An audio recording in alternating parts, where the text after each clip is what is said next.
Hey everybody, I'm Sean Swelling, a producer on SSX. My areas of the game are presentation, campaign, and characters. So the characters SSX aren't necessarily changing, they're being evolved and updated to match the new challenges that are going to be in this game. A lot of new adventures for the characters, and a lot of that's going to be around the gear and what they're wearing. I'm going to show you where we were in the past with the characters and where we're going now. We have SSX, Tricky, 3, On Tour, and Blur, and here's the lineup of the characters. And as you can see, they've all gone through their different variations, from wearing t-shirts on the mountain to crazy kind of clothes and afros and the whole bit. Now I'm going to hand you off to Ron, who's going to talk about Elise Riggs, one of my favorite characters, and explain the process we go through to take her from where she was into what she's going to be in this new game.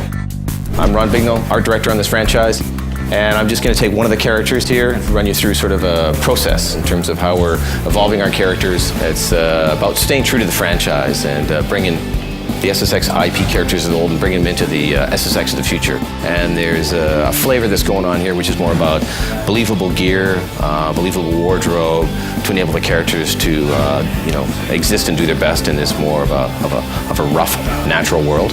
Over here, just a few small images from SSX, SSX Tricky, SSX 3, On Tour, and Blur. And you can see she's remained very consistent.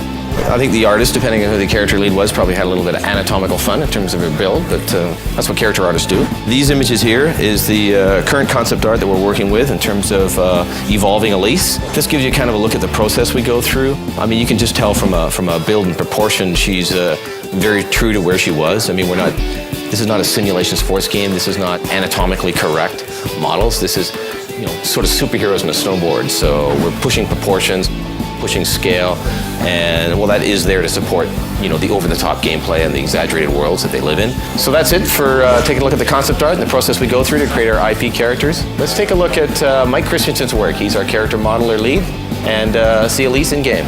All right, so I'm going to go through a few quick steps on how she was created.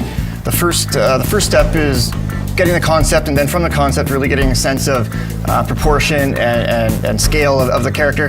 Here we're just showing a quick demo of the base meshes, where you start from. Once that step's done, we get into a software package where it's more all about the detailing, things like wrinkles, materials, pore detail. Once all the high resolution details are done, what we do is we bake them down to textures and then apply that to the game mesh.